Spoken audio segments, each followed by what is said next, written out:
akan menaikkan pujian baca kitab suci adik-adik ya. Baca kitab suci, doa tiap hari, doa tiap hari, doa tiap hari. Baca kitab suci, doa tiap hari kalau mau tumbuh. Sekali lagi. Baca kitab suci, doa tiap hari, doa tiap hari, doa tiap hari. Baca kitab suci, doa tiap hari kalau mau tumbuh. Kalau mau tumbuh, kalau mau tumbuh. Baca kitab suci, doa tiap hari kalau mau tumbuh. Baca kitab suci, doa tiap hari, doa tiap hari, doa tiap hari. Baca kitab suci, doa tiap hari kalau mau tumbuh. Kalau mau tumbuh, kalau mau tumbuh. Baca kitab suci, doa tiap hari kalau mau tumbuh, kalau mau tumbuh. Amin.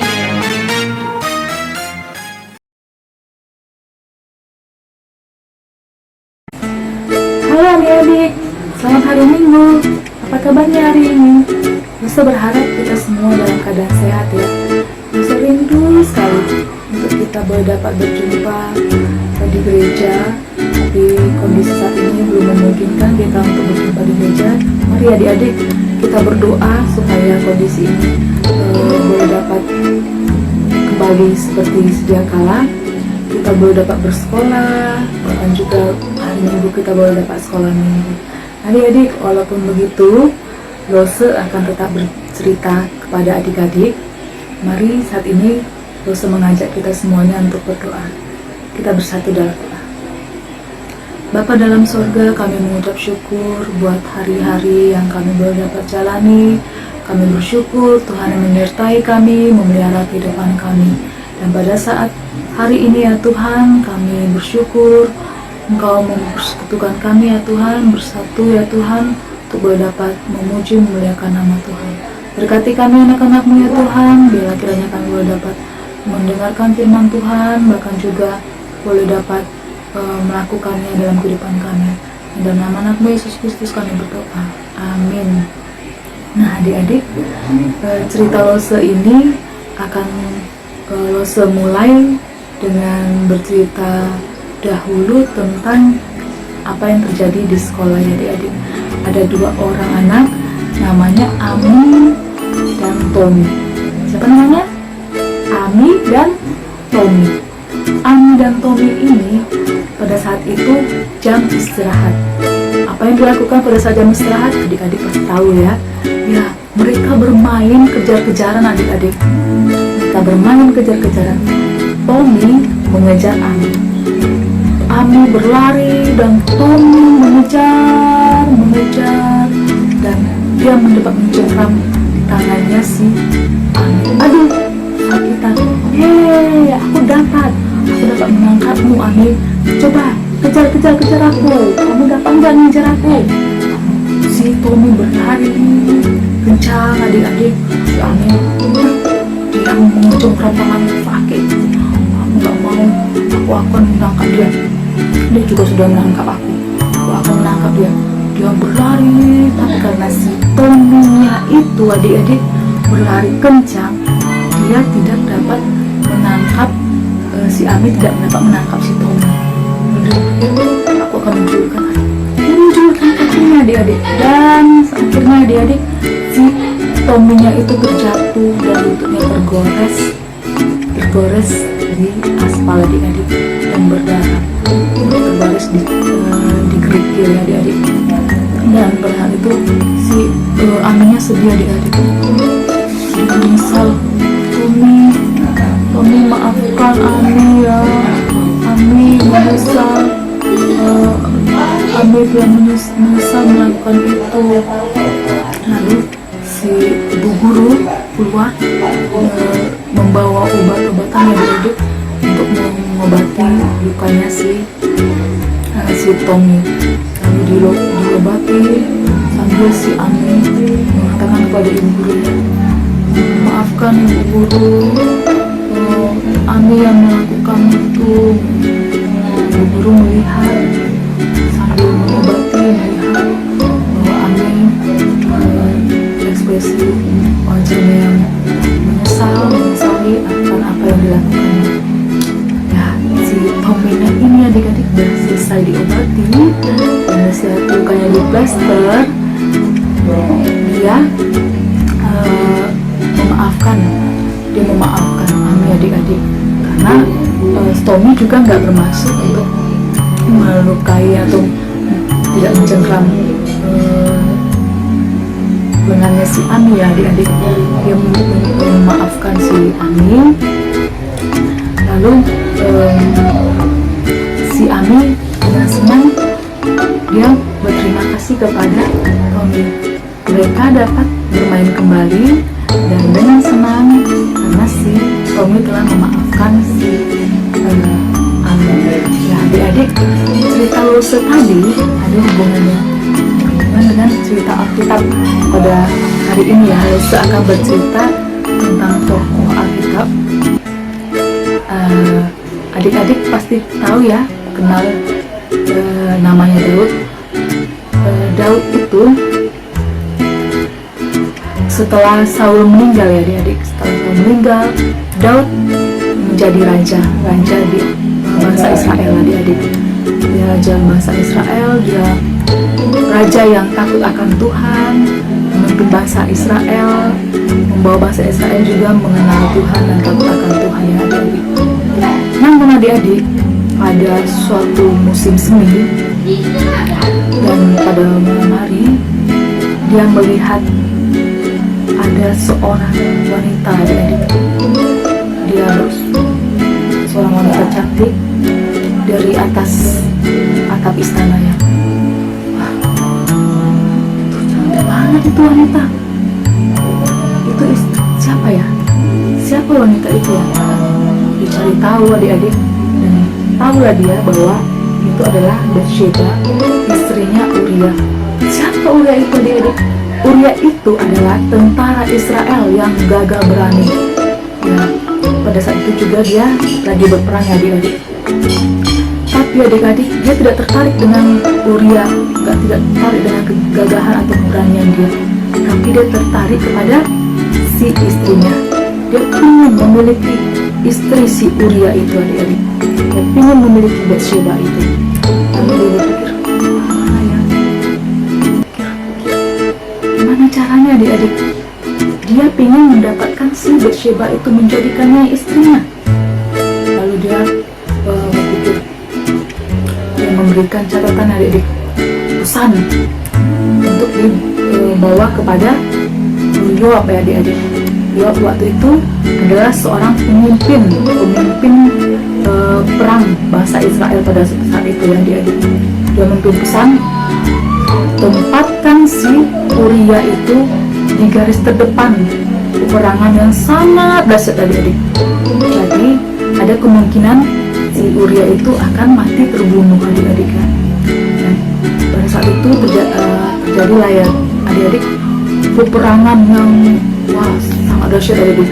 Lalu Yoab menempatkan si Uria di barisan depan.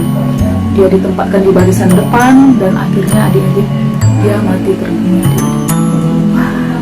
Si Daudnya senang adik-adik. Uria mati. Uria sudah meninggal adik-adik. Aku bisa memiliki istrinya. Dia membawa istrinya itu, istri si Uria itu, menjadikan istri si Uria itu menjadi istrinya adik-adik. Tapi Tuhan tidak senang adik-adik melihat apa yang dilakukan si Daud itu adik-adik.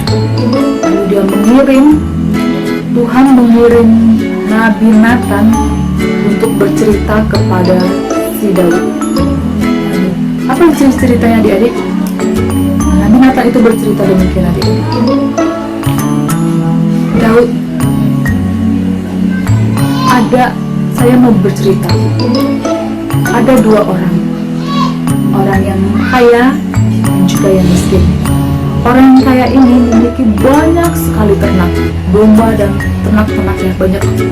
Lalu yang miskin ini dia hanya memiliki 1 ekor domba, dan itu digendongnya adik-adik, lalu dikasihnya makan, lalu dibawanya ke rumahnya adik-adik. Dia sangat menyayangi 1 dombanya. Namun pada suatu saat ada tamunya yang berkunjung adik-adik. Dia pasti akan menghidangkan makanan yang enak, daging gitu ya. Lalu dia melihat, sayang nih domba dan ternakku dipotong. Lalu dia melihat domba satu domba orang miskin itu diambilnya adik-adik, disembelihnya, lalu dihidangkannya kepada tamu-tamunya. Belum cerita si Nathan itu selesai, lalu si Daudnya mengatakan dia harus dihukum. Orang yang mengambil domba si miskin itu harus dihukum. Lalu Nathan mengatakan, itu adalah kamu Daud. Itu adalah menggambarkan apa yang kamu lakukan. Kamu sudah diberikan Allah kekayaan, istana.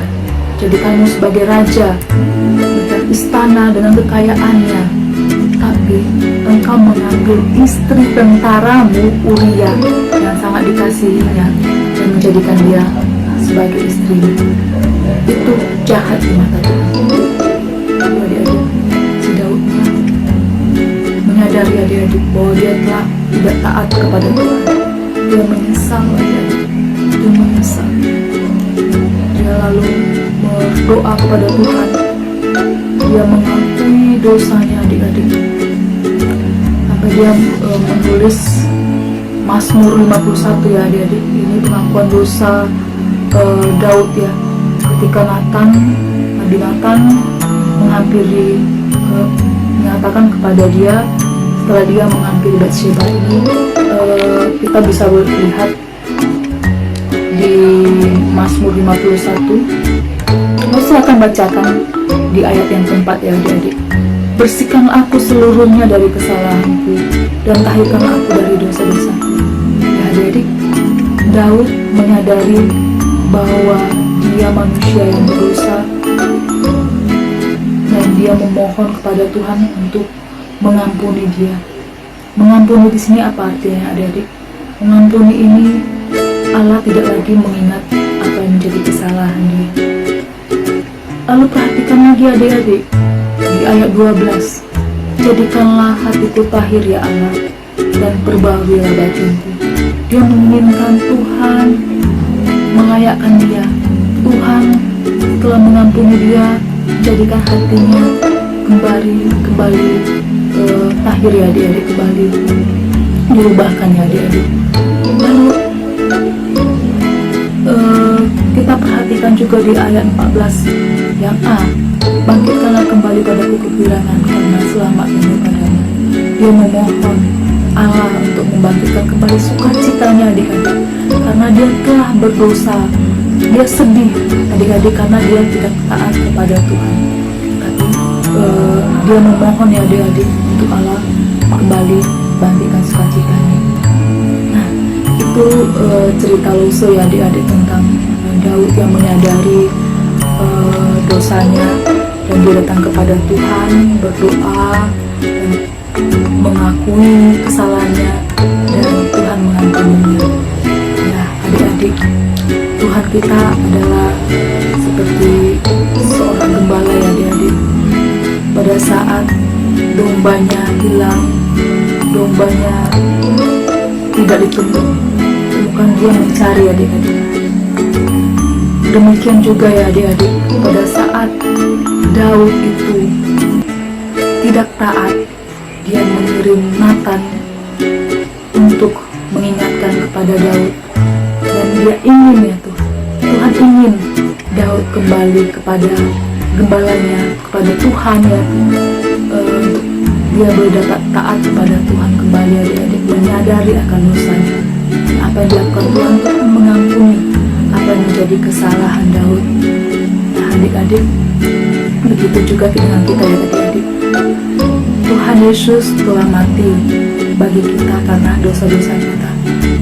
Dosa-dosa kita telah diampuni dan kita dilayakkan untuk menjadi anaknya. Itu menjadi sukacita ya adik-adik, karena kita sedih dengan segala dosa kita, dengan ketidaktaatan kita, tapi karena Tuhan Yesus telah mati di kayu salib untuk dosa-dosa kita, kita mana sukacita adik-adik, karena kita telah dibebaskan dari dosa dan hukumannya. Dan pada saat kita juga telah menerima Yesus Kristus sebagai juru selamat pribadi kita, kita tidak otomatis kita tidak berdosa lagi adik-adik. Ada momen kita tidak taat, seperti Lose juga ya adik-adik. Ada momen Lose tidak taat adik-adik, dan Lose menyadari Lose salah, Lose berdosa di hadapan Tuhan. Lose berdoa, Lose mohon ampun di hadapan Tuhan, dan Lose mengalami adik-adik pengampunan dari Tuhan yang melayakkan Lose kembali memperbaharui hati Lose, dan Lose kembali dilayakkan ya adik-adik untuk bersekutu dengan Tuhan. Nah adik-adik, apa saat ini yang menjadi kesalahan atau dosa-dosa yang kita lakukan?